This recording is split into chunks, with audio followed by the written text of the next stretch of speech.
Hi, it's Alexis from Smart Sips. There's an AI tool for any job, and so what I'm going to do today is have a look at some of the different AI platforms, talk about their pros and cons and things that I've noticed, but also some key bits of information in terms of how to get skilled up, but also what is available in some of these platforms. Now, it's not going to talk about all of the different things, but I will pick out some of the things that I've found useful and helpful. And then hopefully this will start to give you a little bit of AI fluency in terms of knowing the different types of AI tools, as well as obviously the pros and cons of that.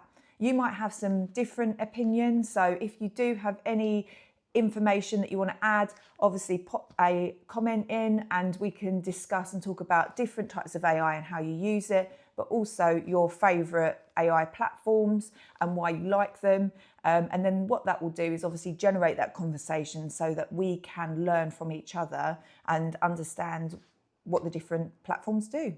Looking at the different tools, obviously there are hundreds of different tools, but I'm going to look at the main ones. So the main ones I'm going to look at today are Claude, Gemini, Perplexity, Notebook LM, OpenAI, which is ChatGPT, and Grok.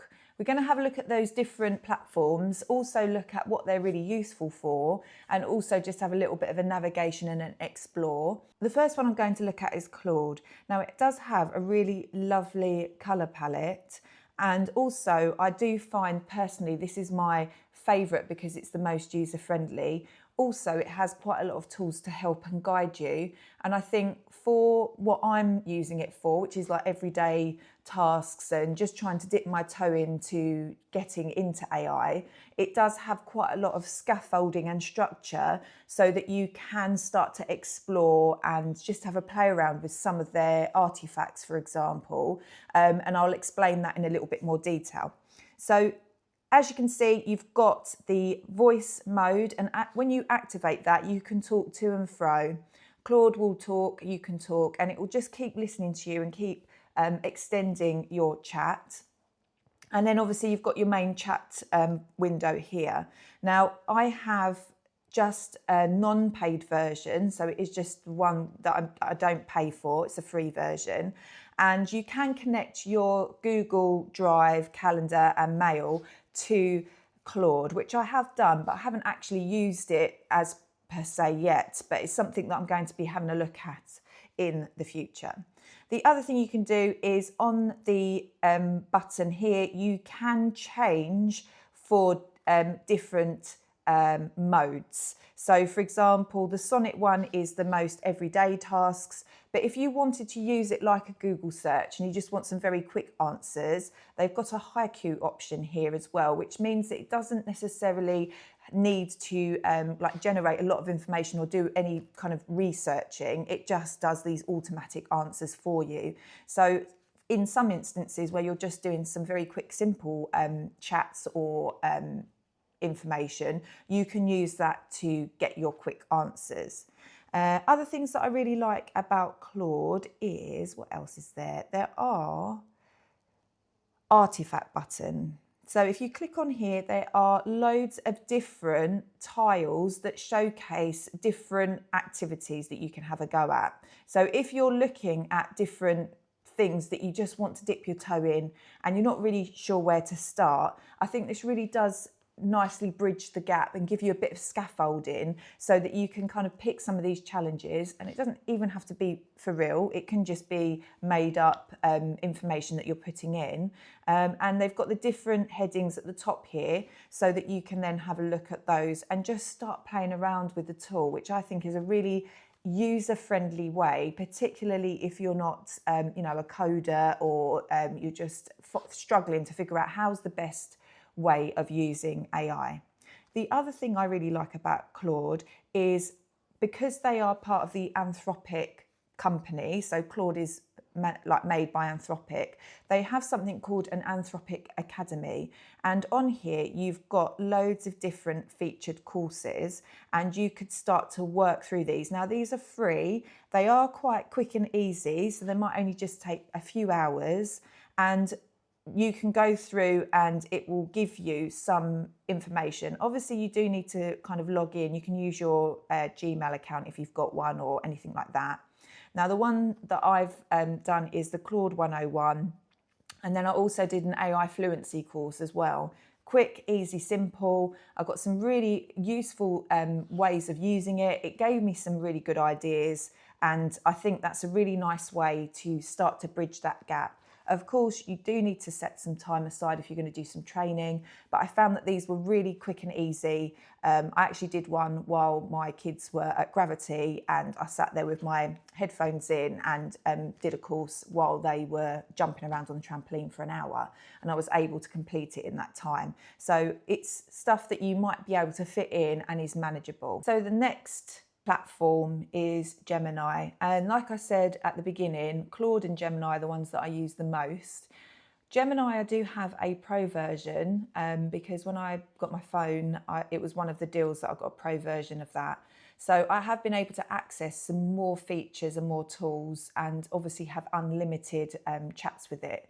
And I think that's what you'll find is, because if you haven't got a paid version, then you might run out of tokens, or you might run out of like data usage. So you have to wait until time has elapsed so you can reuse it. And I've noticed that quite a lot with Claude. It's not an unlimited chat. If I'm asking it to do quite challenging activities, then I do have to wait for it to replenish its tokens, which can be a bit frustrating when you're partway through a workflow. Now with Gemini, I really like the set of tools that Gemini has. I really think the Canvas tool, although other platforms have Canvas as well, but I think on Gemini it works incredibly well with the two windows either side. Obviously Nano Banana, or the image creation on Gemini, is the best for creating all sorts of different bits of AI generated content. I use it to kind of try and do my thumbnails. They're excellent, but it gets it done very, very quickly, and I don't have to spend a lot of time trying to create my thumbnails for the channel. So again, it's really, really useful for that. Now with Gemini, again, it doesn't necessarily have, it doesn't link with the other chats. So obviously every new chat, there's a whole load of new bits of information that you need to give it in terms of your prompts. But again, there's probably a way of doing that. Now with the tools, there's loads of different guided learning, creating videos, deep research, and then also the fact that you can add things from your drive if you've got a Google Workspace, Notebook LM. Sometimes I get Claude to code for me. I can do a bit of vibe coding, so Claude's really good for that. And then I can copy and paste the code from Claude into Gemini, because obviously I don't have the paid version for Claude. And that's another thing you can do, is to copy and don't be afraid to copy and paste and ask different tools the same thing to see what the outputs are, and copy and paste from one and put it into another. And again, occasionally it's not worked on one. And so what I've done is I've carried on the chat onto another one and found that actually the results are much better. And again, it's about, you know, even though AI is going to save us time, we almost need to really kind of embed ourselves and cross-check and use them in lots of different ways. And then that way you will become much faster, because you'll know what tool is going to be beneficial for what job. And if you're not getting the answers that you want, switch from one AI model and go to another and see what types of answers you can get. And it can be quite frustrating, because you think actually it should do all of these things, but actually you've got to get that AI fluency, and you need to be skilled up in order to be able to pick from one to another. And following my channel, hit subscribe. All of these tutorials hopefully will build that knowledge and that muscle memory so that it becomes much easier. And I think, you know, with advances with anything, it's never a quick fix, but these small manageable videos will help you on that way for AI fluency. So Notebook LM, I've done a tutorial video on that in a previous video, and this one is connected with part of the Gemini selection of tools. And this again is really good if you're researching, studying, trying to build resources. Maybe you are training people to do various different things. So this is going to be really beneficial for that. And again, the screen recording will show you some key aspects of Notebook LM in terms of making sure you're searching for reputable sources, you import those sources, and then it will start to give you a bit of a chat window in the middle. You can then ask it to generate specific bits of information, or it can be very broad. And then you've got a load of tiles down the right-hand side where you can make an infographic, you can get it to do an audio or video overview, make a deck of slides, and then you can do flashcards, quizzes. And I found that really useful as well, especially for revision or generating resources for classes. So again, that has its place. It's really beneficial. That does link in with Gemini. So if, for example, when you have created your notebook, that is an island. It's kind of an individual thing. So if you want to do anything else with it, you can import that. If you've got Gemini, there is a option on the plus button where you can import a notebook, and you just select the one that you would like to do.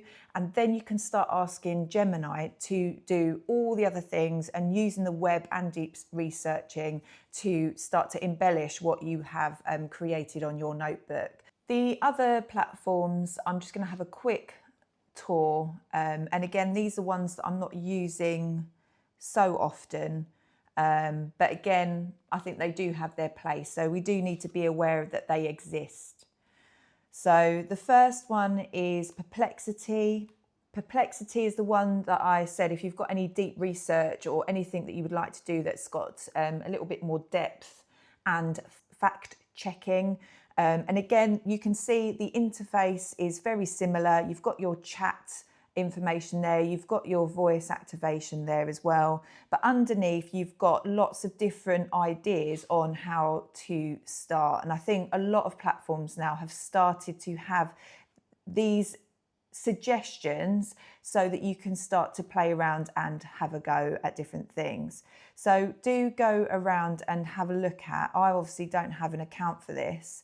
Grok is real-time trends. It's obviously part of the XAI, which is Elon Musk's kind of collection of companies.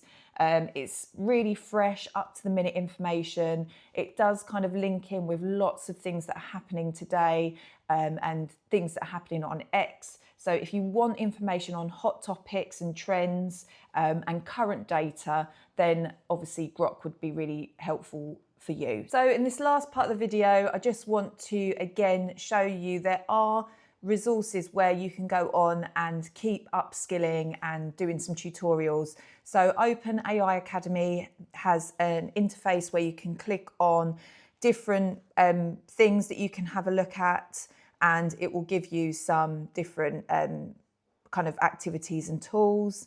And again, they've got a ChatGPT for Work 101. And then Google Workspace Learning Center has some different activities as well that you can have a look at, and it tells you about, you know, role-specific prompt and use cases. So there are platforms where you can go and do a bit more research and obviously find new bits of information. Obviously, YouTube's got loads of YouTube videos where people are creating content based on what you can do on each of these different platforms. Okay, so if you've listened all the way to the end here, again, mainly I just want to ensure you that because you're here and you're having a go, you're not going to be left behind. I think with AI, it is a really scary subject and it's really difficult to think, where do I start? But rest assured, you will improve if you take the small actionable steps that we're talking about during these videos. So just have a go at some of these activities and just see what you get.